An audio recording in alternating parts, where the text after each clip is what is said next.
Hi guys, this is the video of the autobiography Later Years. Going before them is the early and middle years. It seems vain to me, I don't like vanity, but it seems vain to be doing a video about myself. But it is interesting to see how events moulded my life. So you will remember that when I was 16 I decided that I wanted to build an ideal world. I was pretty much a non-believer, I was open-minded, and then I went on a journey, and this explains the journey, and it is interesting to see how things evolved. After this video, in the next video, with the final one, there are conclusions and inferences drawn, and they are important. So in about 1984, Yukiko got another promotion. She went to the European headquarters in Frankfurt, Germany. All of my friends had either joined full time or left, and I was left on my own pretty much. And I remember on a 21-day workshop we had a lecture on the mission of Jesus and how things could have turned out differently.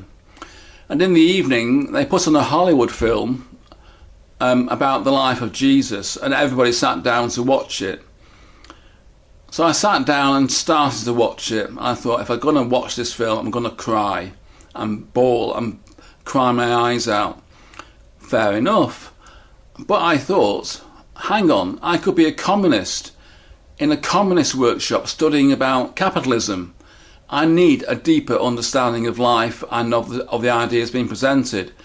So I got up and I walked out. When I went back to Liverpool, the kind, loving, caring Japanese members that I really got on well with all left, and the British members didn't like at all. Small-minded, selfish, typical British, didn't like it.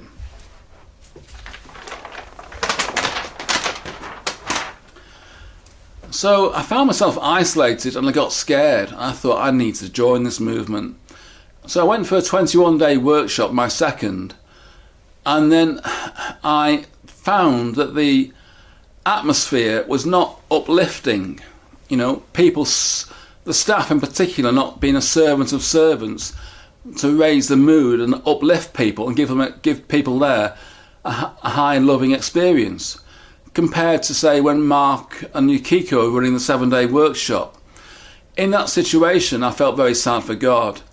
I thought all I can do is try my best to serve people there and raise them up. But that ran into problems with the lecturer, Peter.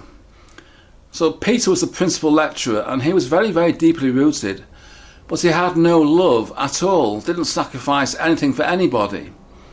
And it turned out to be a battle of wills between the two of us. I took the plunge. I said I want to join full time.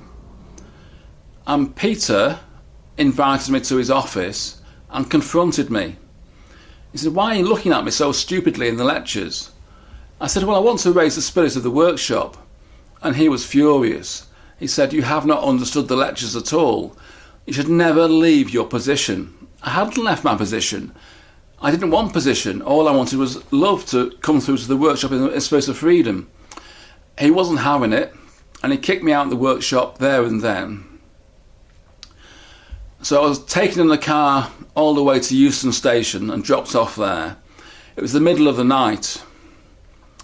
As Yukiko had taught me, in her tradition, not in the Western tradition, to pray, open a holy book and put your finger in it and see what it says. And my finger said, "You need friends." I thought, well, I don't understand that. But now I do understand it, because I have the most wonderful friends.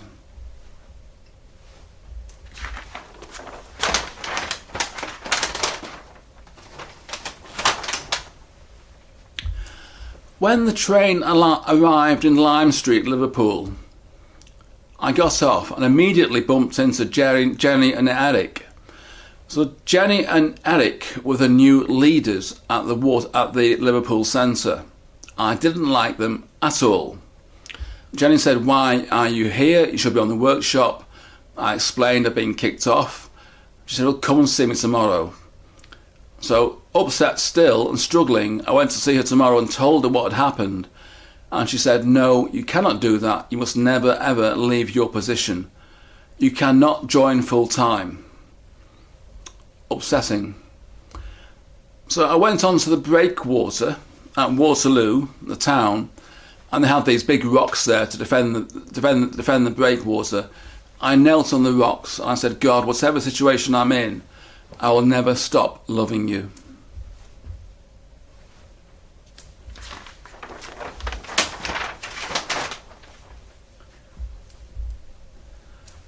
After struggling along, being persecuted really, that's how I felt about it, by Jenny and Eric, I was allowed to do a third and final 21-day workshop.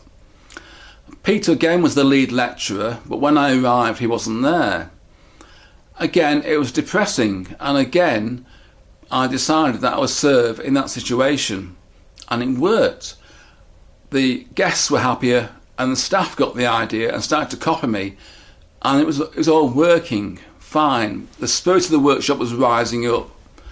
Peter showed up, saw what was happening. Colin is leaving his position again, do not trust him, and it all stopped completely. I want to tell you a bit about a story that Peter told. He said in an earlier part of his life he'd been a fundraising leader in America. So fundraising was a big van with houseplants and a team of members, and they go knocking on people's doors and sell houseplants. So Peter led a team, a Western team, and there was a Japanese team as well. And they had a bet between themselves who could raise the most money. So Peter's team was centred on freedom and relaxation and inspiration, and the Japanese team was centred on self-sacrifice for a greater cause. Peter's team won the bet. And I think for Peter this illustrated the error of the Japanese team. They were doing things the wrong way. So that's what I think Peter believed that is wrong. We need both beauty and love in our lives. We have to be experts at both, unite them together, centering on 100% freedom. Both points of view have validity, and we have to learn both points of view. He was wrong.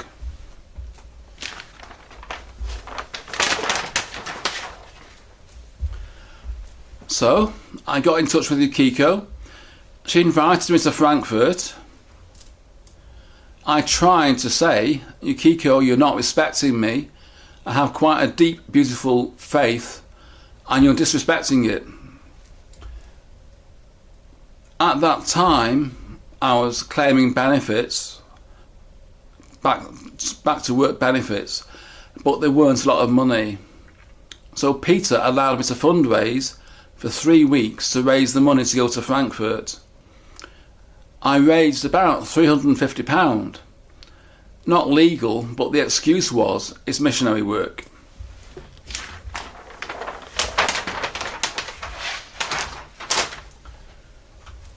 So in about 1985, I caught the train and the ferry to Cologne, hitchhiked from Cologne and caught a bus and then another train to go to Frankfurt, and Yukiko met me at the station.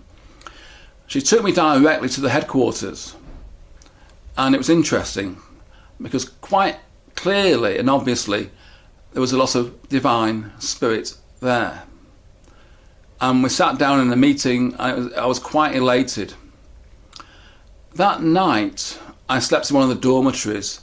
The next morning was a Sunday. It's a tradition of the members on a Sunday to get up at 5 o'clock in the morning, get dressed in your best clothes and go to the prayer room and offer a pledge, a promise to God.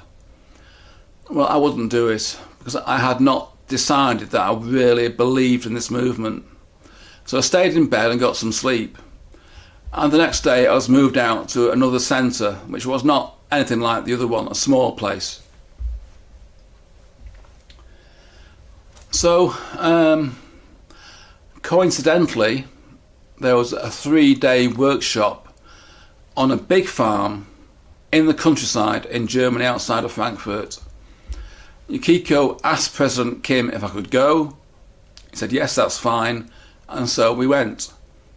And it was really beautiful weather and really well presented.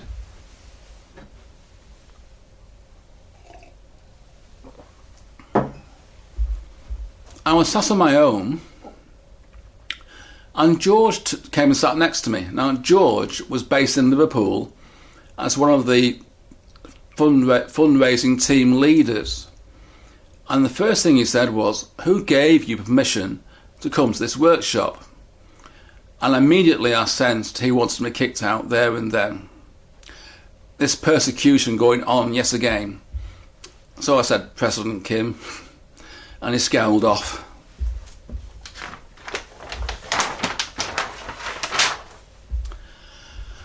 President Kim gave a talk to maybe 500 or 600 members in this great big huge barn. And listening to him and watching him, I thought I'm more in tune with the spirit world than he is, which was odd. So we returned to Frankfurt and we socialised, and there was things going on and on and on. I knew Yukiko would do her very, very best to get me to join. And to join, I would first of all have to pass her test. People get tested before they can join. I expected that. I was very suspicious of her. Anyway, she took me to a cafe on the town hall square outdoors, and she said, President Kim says you can join here in Germany. I didn't trust her. But I thought a bit. I thought, could this be true? Because I knew Yukiko wanted one more child to join full time, to go and join her matched Japanese partner in Japan and start a family. So I thought, if I agree, I can help her. I thought, if I agree, I can help myself. So I thought, okay, let's give it a chance. Let's try. Let's accept the idea. When I thought that, heaven opened above me, and all these angels started singing. Sounds weird, I know. Mental health people have a heart attack. And I thought, I thought a bit, and it broke my concentration. Yukiko looked at me. She said, your eyes have changed. And she stood up and stormed off and left me there. I don't trust her.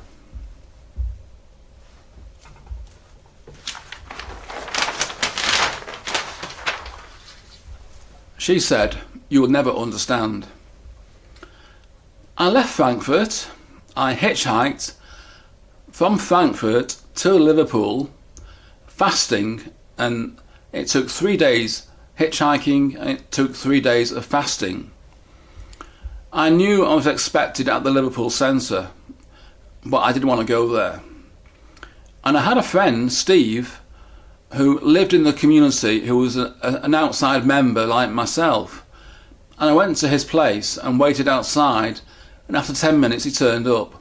And very kindly he invited me in. So, yeah, that's fine. And he said, you can sleep in the spare room upstairs. So, going back to when I was a kid, and I had a complex maths problem, and I wasn't making progress, I would scrap everything, go right back to the start and make a complete new start. And I thought, that's what I need to do. I thought, I won't join the movement, I'll go to London and I'll observe the experts and see what's going wrong. So I went to sleep, peaceful and happy with my decision. And then, again, the mental health people have a heart attack. A divine Japanese spirit, extremely, extremely powerful, appeared above me, female, and made me have sex with her. But I did not feel it was a bad thing. I thought it's there to protect me. Sounds weird, I know, but that's how I felt about it. And then the next day I left for London. I hope you enjoyed that talk. A bit weird. Take care. Bye-bye.